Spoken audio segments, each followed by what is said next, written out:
Welcome to iCast, Imaksi Podcast.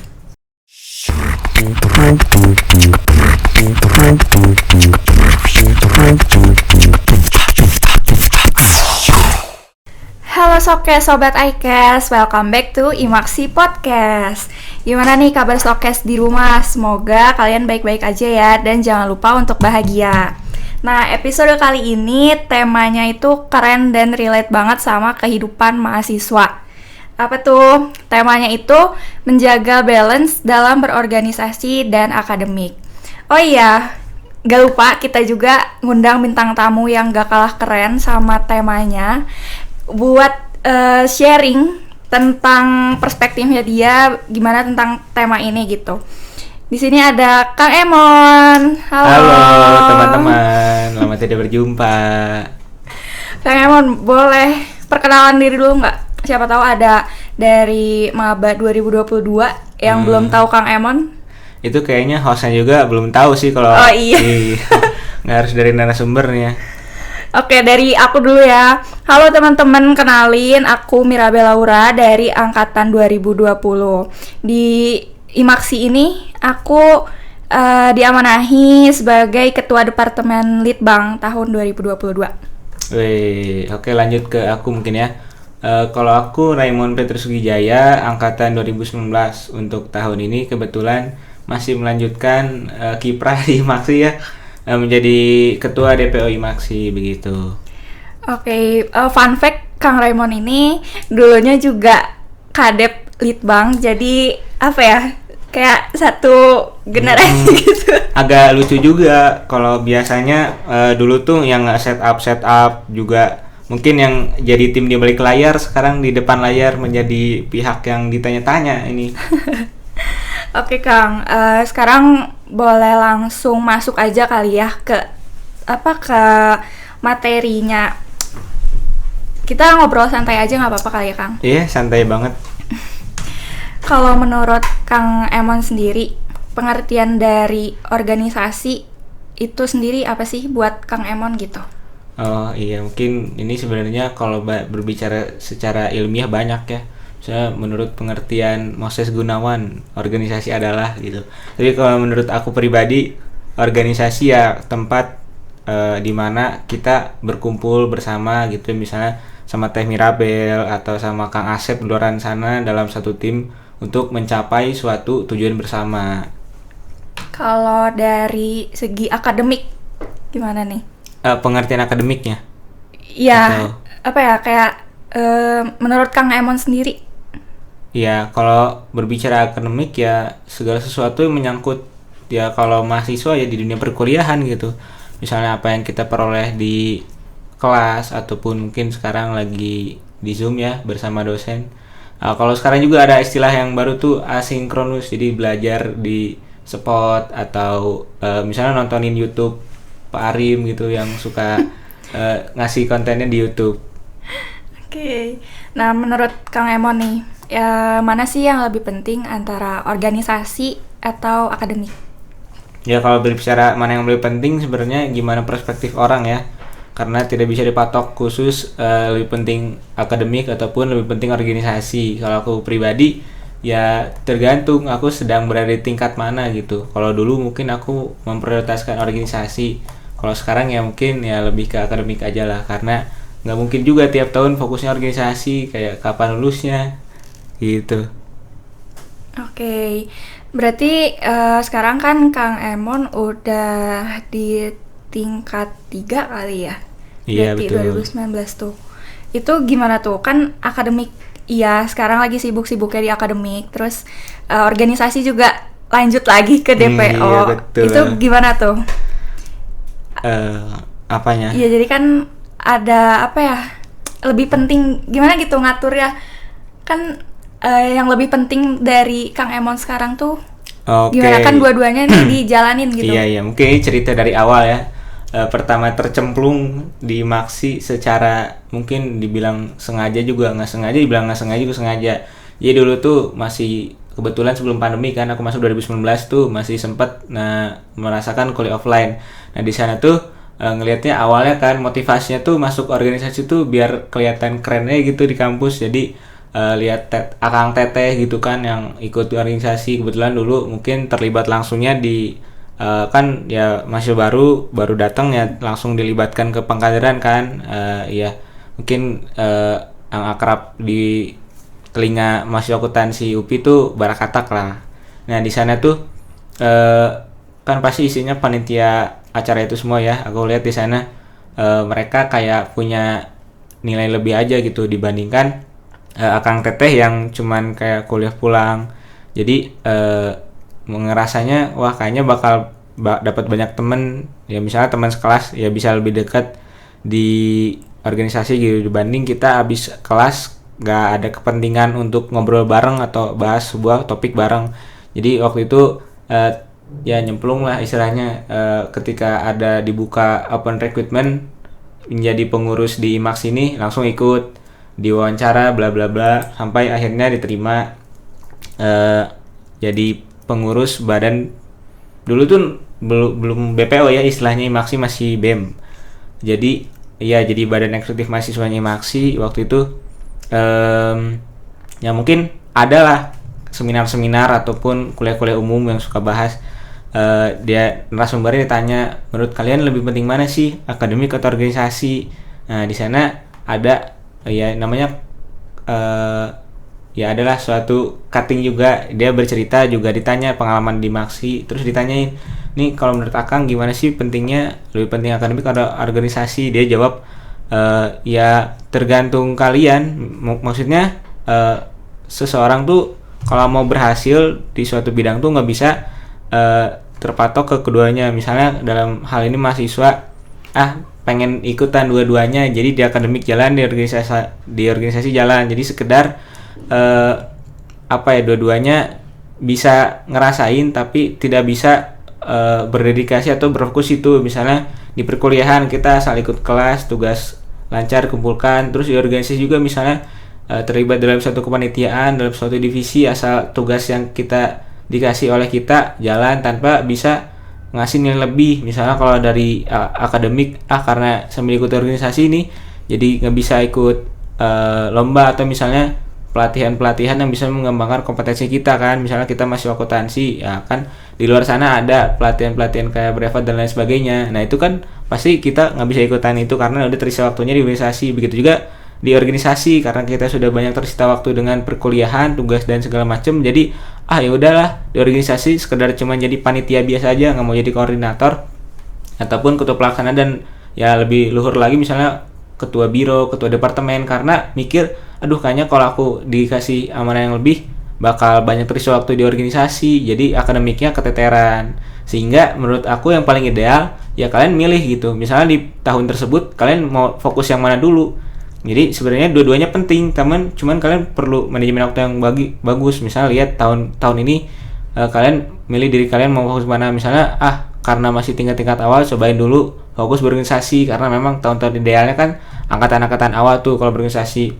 Jadi coba buat fokus berorganisasi dulu. Jadi nggak bermaksud untuk meninggalkan akademik, cuman ya kalian ya itu bisa sekedar yang penting kalian di kelas hadir juga, terus jangan tiduran gitu. Ketika misalnya kalian nyempetin ya minimal kalau kalian jarang belajar itu di kelas memperhatikan baik gitu kan, itu sudah bentuk bagaimana kalian tidak meninggalkan akademik. Begitupun ketika kalian memprioritaskan organisasi ya coba bisa belajar jadi berkembang gitu. Misalnya kalian diamanahkan awal-awal tuh sebagai anggota dari sebuah divisi, nah kalian mengerjakan tugas kalian dengan baik, coba ambil mandat yang lebih lagi jadi ketua divisi, dan juga lanjut misalnya megang suatu program kerja, lanjut lagi misalnya jadi ketua departemen dan lain sebagainya. Karena itu kan tidak hanya keinginan kalian saja, namun juga keinginan orang yang memilih kalian gitu. Ketika dia memilih misalnya kamu menjadi seorang ketua divisi atau misalnya menjalankan suatu program kerja, berarti dia percaya bahwa kamu itu bisa dan mampu. Gimana orang bisa lihat kalian bisa dan mampu? Ya dengan track record ataupun pengalaman kalian menjalankan sebuah kegiatan. Mungkin kayak gitu kalau dari aku. Oke, penjelasan saya bukan cukup lagi, udah lengkap ya Kang ya. Iya. Berarti kalau yang aku dengar sih banyak yang bilang kalau ikut organisasi itu sangat penting dalam kuliah. Itu benar nggak, Kang? Sebenarnya tidak harus ikut organisasi buat kalian mendapatkan poin-poin yang ada di organisasi. Ya mungkin kalau dalam hal ini kita berbicara di organisasi tingkat jurusan ya, misalnya IMAKSI, dan juga kalau berbicara di jurusan lain di FEB UPI ini juga kan ada misalnya organisasinya manajemen, ada image, dan juga organisasinya mahasiswa perkantoran, ada Himapena dan lain sebagainya. Nah, gimana? Apakah kita hanya mendapatkan poin-poin yang didapat dari IMAKSI dan juga organisasi-organisasi lain ketika kita hanya harus ikut itu? Ya tidak. Cuman itu menjadi salah satu jalan dan juga salah satu yang di akuntansi UPI ini wadahi. Jadi bagaimana para mahasiswa ini bila ingin melakukan aktivitas kemahasiswaan selain di dunia perkuliahan, ya kita wadahi di IMAKSI ini, karena IMAKSI juga kan nggak ujuk-ujuk ada ya begitu akuntansi UPI ini berdiri gitu, ada prosesnya gitu, dimana orang-orang juga merasa kayaknya perlu deh kita aktivitas-aktivitas kemahasiswaan selain kita duduk di bangku perkuliahan, makanya diadakan ikatan mahasiswa akuntansi tersebut. Nah, apakah hanya mendapatkan nilai-nilai yang IMAKSI berikan itu ketika ikut IMAKSI aja?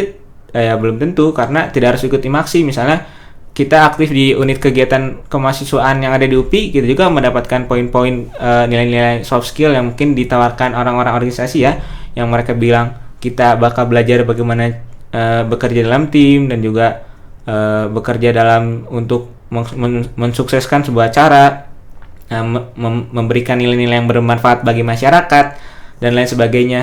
Itu bisa didapatkan misalnya dari aktivitas-aktivitas sukarelawan yang juga banyak ditawarkan di UPI, misalnya dari lembaga pengabdian pada masyarakat UPI juga sering menawarkan aktivitas-aktivitas yang mengabdi kepada masyarakat, ataupun misalnya kalau kita mau dapat gimana caranya kita public speaking yang baik, yang misalnya juga banyak ditawarkan organisasi, ya kita juga bisa ikut pelatihan-pelatihan maupun misalnya di acara-acara di fakultas, misalnya kan suka mencari mahasiswa-mahasiswa yang bisa mengisi acara dan lain sebagainya. Nah, cuman apa yang mungkin kurang bisa ditabatkan ya kalau tidak mengikut organisasi yang lebih dekat gitu di kita, ya bisa dibilang IMAKSI ini kan menjadi organisasi yang sangat dekat ya bagi seorang mahasiswa akuntansi.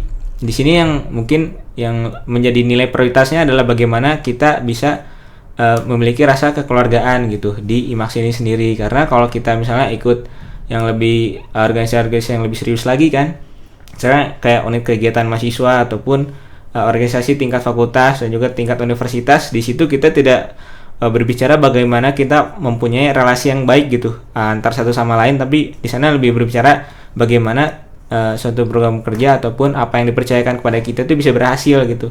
Tidak ada penekanan poin-poin bagaimana misalnya kita dengan partner kita, dengan rekan-rekan kita itu bisa istilahnya mendapatkan bonding lah, ataupun ya terasa seperti keluarga gitu. Nah, itu yang tidak didapatkan mungkin di organisasi di luar himpunan mahasiswa gitu, dalam hal ini IMAKSI kayak gitu, kayak Mimi. Oke. Nah, sejauh ini nih Kang, kan ngelihat track recordnya Kak Raymond yang udah aktif organisasi juga, mau di IMAKSI sendiri ataupun di luar, mungkin aku lihat ya Kang ya. Dan itu kira-kira ilmu apa aja sih yang didapat dari organisasi itu yang ternyata beneran kepake nih pas waktu Kang Raymond magang atau kegiatan di luar kampus, atau bahkan bersosialisasi sama masyarakat sekitar? Oke, kalau ilmu yang didapatkan tentu saja banyak ya. Mungkin kalau dari awal aku ikut IMAKSI ini sebenarnya tidak menyangka kan, karena awalnya juga kan mungkin ya seperti anak tersasar lah, ikut biar ikut-ikutan teman, jadi kok orang-orang pada ikut, ya udah ikut juga. Ternyata memang setelah menjalani dalamnya ya tidak sia-sia juga gitu, walaupun mungkin di luaran sana banyak yang memandang sebelah mata seseorang ikut organisasi ya, karena kan ya balik lagi prioritas masing-masing orang berbeda. Cuman ya sebenarnya banyak orang juga yang mikir ikut organisasi cuman buang-buang duit, waktu, tenaga, pikiran, yang malah nggak dapetin apa-apa. Ya sebenarnya mungkin mereka ini kurang memaksimalkan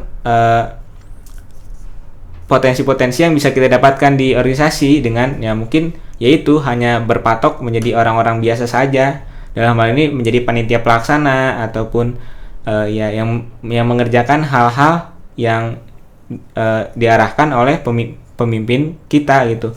Belum sampai ke tahap bagaimana kita memanajemen sebuah tim atau menjadi penanggung jawab sebuah program kerja. Nah, belum sampai ke situ ya berarti kita belum bisa mendapatkan hal-hal yang lebih daripada seorang pelaksana saja. Ya mungkin orang-orang rasanya ikut organisasi cuman bisa disuruh-suruh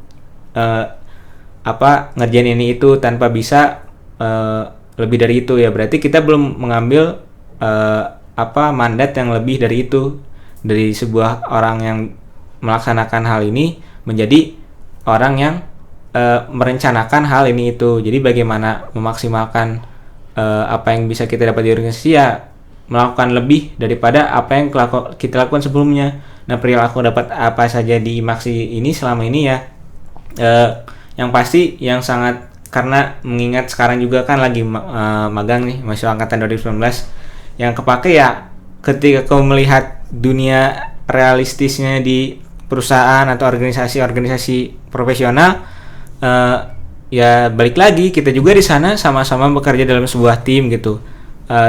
Karena di sana juga spesifik, karena misalnya dalam sebuah perusahaan tidak serta-merta isinya cuman direksi dan juga manajemen dan juga misalnya 3 orang karyawan. Tidak hanya spesifik seperti itu, bahkan dalam lingkup keuangan saja, misalkan kita di akuntansi dan identik dengan keuangan, misalnya dalam sebuah perusahaan itu ada pembagiannya lagi, misalnya siapa aja yang mengurus laporan keuangan, siapa saja mengurus transaksi harian. Bahkan kalau perusahaannya lebih luas lagi, satu orang tuh bisa hanya mengurus sebuah akun gitu, karena saking kompleksnya aktivitas organisasi tersebut. Nah, kita belajar karena di sana misalnya ketika kita hanya mengurus sebuah akun, bagaimana satu persatu akun ini disatukan menjadi sebuah laporan dan juga sebuah ya istilahnya sebuah ikhtisar yang lengkap.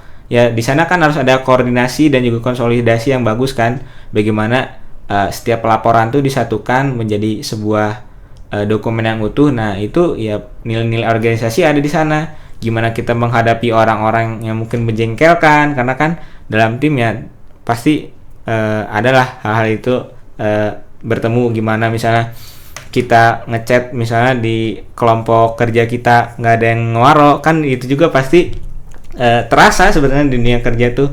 Karena ya apalagi kalau berhubungannya dengan, kan kita sebagai anak muda nih, orang yang baru masuk dunia kerja berhubungannya dengan bapak-bapak dan yang sudah senior banget kan, sekedar mengerti yang mereka chat aja tuh kadang butuh usaha yang lebih gitu ya. Sampai mungkin kalau aku pribadi misalnya nanya ke bapak, apa ini orangnya ngechat apa, mungkin bapak sama bapak kan lebih relate gitu ya. Kadang juga bapak-bapak juga nggak ngerti bapak satu ini ngomongnya apa. Itu fungsinya organisasi. Mungkin ketika kita tidak tahu, sebagai kita yang mungkin muda, kita bisa bertanya kepada yang lebih tua. Nah, untuk memberanikan diri ataupun pola komunikasi yang baik yang kita ngerti gimana caranya berkomunikasi kepada orang yang lebih tua. Nah, kita belajar tuh di organisasi, misalnya kita komunikasi ke dosen, minta izin dan lain sebagainya. Kita juga bisa praktekkan ketika kita meminta izin ke atasan misalnya di perusahaan dan lain sebagainya. Jadi ya sangat terpakai sebenarnya berorganisasi itu. Mungkin seperti itu, Teh Mimi. Oke. Nah, terus kalau menurut Kang Raymond sendiri, selama menjalankan organisasi sama akademik barengan kayak gitu, hal positif sama negatif apa sih yang didapat sama Kang Emon? Oke, kalau buat aku pribadi, ketika ya pasti kalau mahasiswa berorganisasi tidak bisa lepas dari yang namanya akademik kan. Jadi ya pasti mau seaktif-aktifnya orang berorganisasi, ya selama dia masih menjalankan tugasnya sebagai mahasiswa, yang pasti berbenturan antara organisasi dan akademiknya. Ya gimana ini bisa berjalan dengan baik keduanya, ya itu kalian harus memilih prioritas dulu tanpa meninggalkan salah satu sisinya.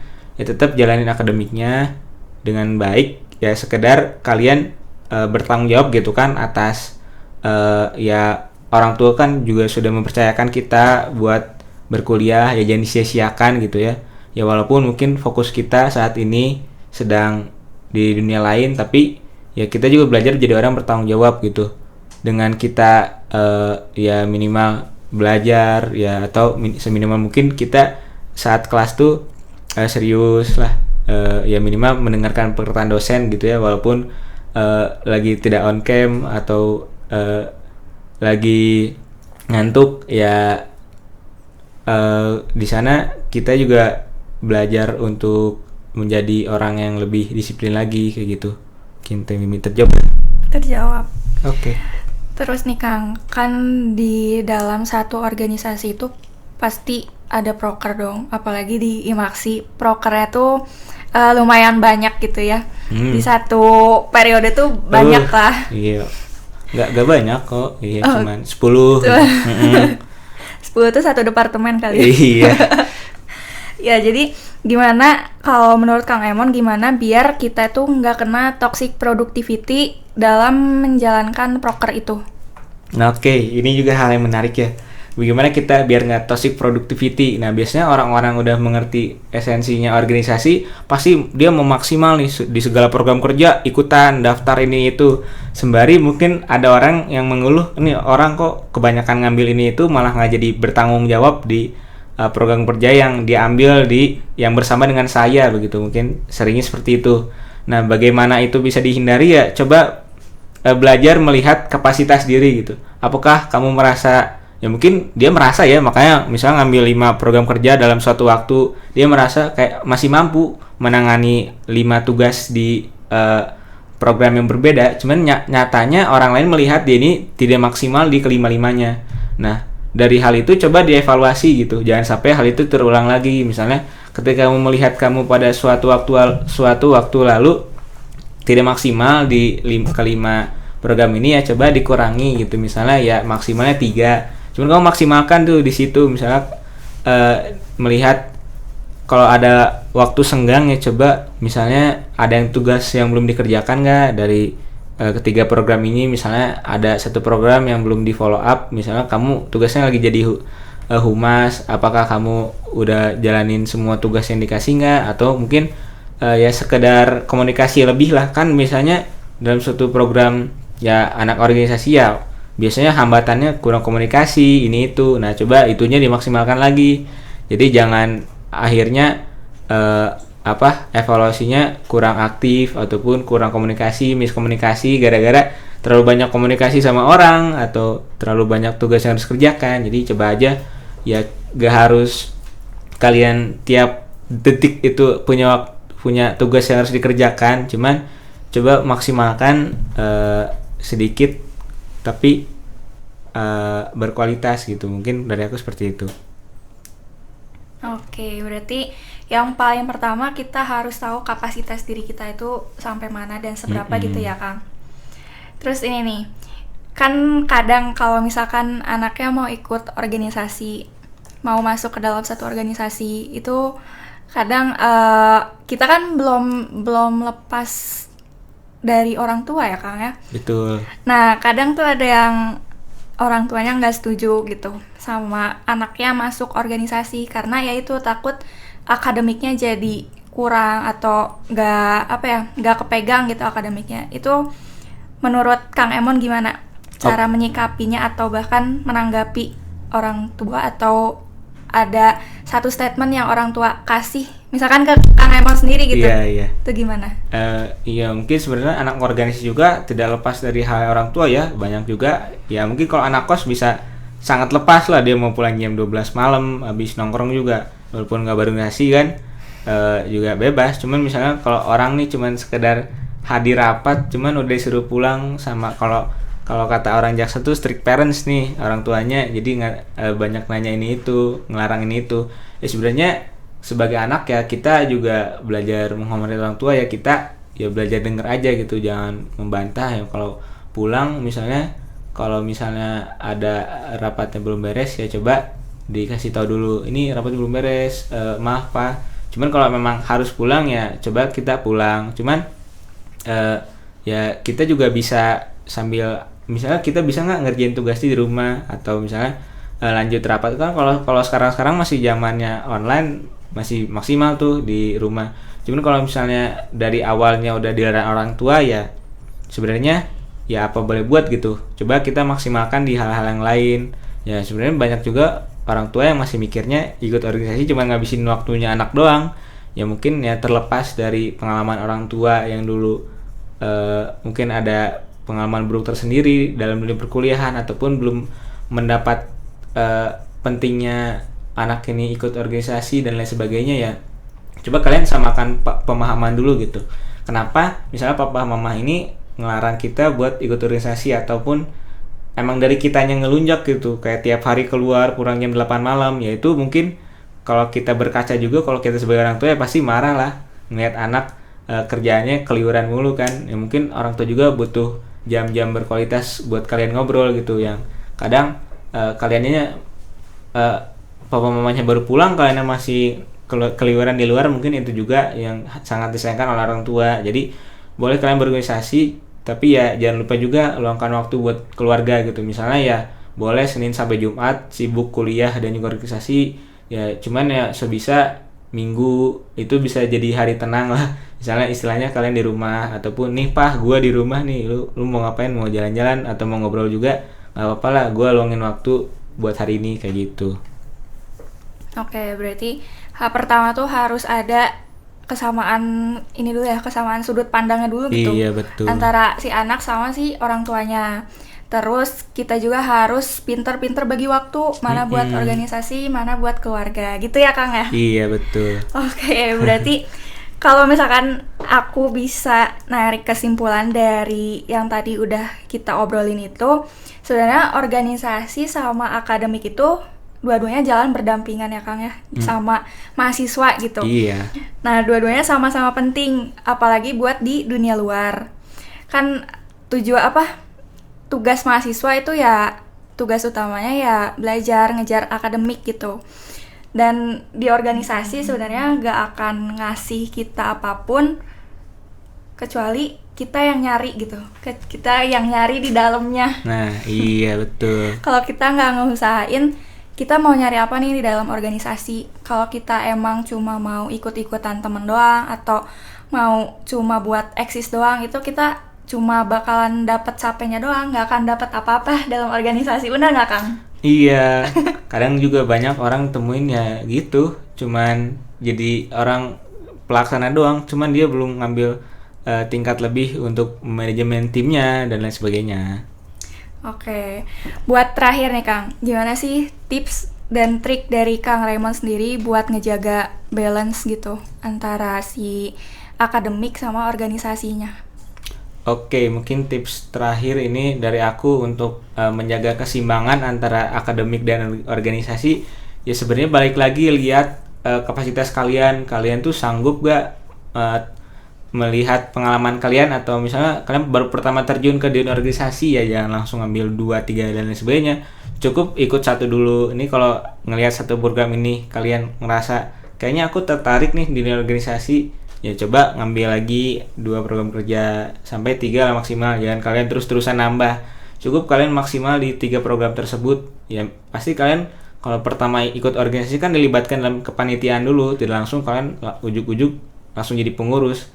Nah, dalam kalian menjalankan ikut jadi panitia suatu program tuh kalian di sana belajar apakah kalian cocok di sana, ataupun apakah kalian menikmatinya. Ketika kalian sudah menikmatinya dan juga sudah mulai aktif jadi organisasi, nah jangan lupa juga poin-poin akademik kalian. Nah, kadang orang-orang tuh terlalu terlena di organisasi sehingga ya udah zona nyaman aku di organisasi, jadi udah malas ikut akademik, di kelas tidur karena keasikan rapat sampai malam dan lain sebagainya. Nah, untuk itu perlu keseimbangan. Ketika kita udah ngerasa terlalu banyak organisasi, coba ngelihat apakah tugas-tugas kita udah beres di kuliah misalnya, ataupun ketika kita terlalu banyak tidur saat kelas dan kuliah, bisa tuh mengevaluasi diri. Kok aku akhir-akhir ini sering tidur ya? Mungkin akhir ini terlalu banyak rapat malam, ataupun mengerjakan hal-hal di luar akademik sampai ketiduran, ataupun malah nggak tidur gitu, begadang, nggak jelas ngerjain apa. Sebenarnya udah bisa tidur tapi malah nggak tidur karena udah terbiasa begadang. Ya jadi disitulah perlu keseimbangan. Sebenarnya yang lebih tahu diri kita tuh ya diri kita sendiri. Jadi sebenarnya banyak tips juga kalau nggak relate sama kehidupan kalian ya susah juga. Jadi yang terpenting itu ketika kalian sudah nyaman di satu sisi ya jangan lupakan sisi yang lain gitu. Ketika kalian sudah nyaman berakademik, misalnya belum tahu dunia organisasi ya sebagai mahasiswa baru, ya mungkin boleh dicoba, nggak ada salahnya kan, nama-nama pengalaman. Cuman ketika kalian sudah tertarik di dunia organisasi ya juga jangan langsung melupakan akademik, jadi ditinggalin mentang-mentang ya udahlah udah masih tingkat-tingkat awal, dan emang kata orang tuh lagi masa-masa idealnya berorganisasi ya. Tapi juga itu juga tidak turut serta merta juga kalian meninggalkan akademik, karena sampai kapanpun selama kita masih mahasiswa juga nilai-nilai akademik tuh masih menempel dengan diri kita. Jadi bagaimana kita bisa menjalankan akademik dengan baik dan juga bisa mengisi waktu luangnya dengan organisasi. Nah itulah mungkin manajemen diri yang perlu ditingkatkan lebih lagi kayak gitu. Oke, keren banget Kang Raymond. Jadi pokoknya kalian pertama harus evaluasi diri aja, karena kondisi tiap orang tuh beda-beda. Mungkin tips and trick dari Kang Raymond ini nggak terlalu relate sama kondisi kalian gitu. Tapi kan ini tips and tricknya dari perspektif Kang Raymond sendiri gitu ya Kang ya. Sama jangan nyepelein salah satunya gitu. Jangan nyepelein akademik atau jangan nyepelein organisasi, karena balik lagi ke yang tadi, akademik sama organisasi itu sama-sama penting. Oke, mungkin segitu aja ya Kang ya obrolan kita hari ini. Semoga apa yang kita diskusiin hari ini bisa berguna dan bisa bermanfaat bagi sokes-sokes di rumah yang lagi pada ngedengerin nih. Akhir kata, sebelumnya aku mau promosi dulu. Pokoknya buat kalian sokes-sokes yang lagi ngedengerin, jangan lupa buat terus update konten-konten yang bakal di-upload sama Departemen Litbang. Itu ada YouTube-nya jangan lupa di-subscribe sama di-like pokoknya semua videonya. Sama ada iCast sendiri, pokoknya dengerin setiap episode-episodenya. Linknya ada di bawah. Pokoknya tinggal diklik aja, gampang langsung masuk ke Spotify. Pokoknya jangan sampai ketinggalan episode-episode berikutnya ya guys. Dadah, terima kasih.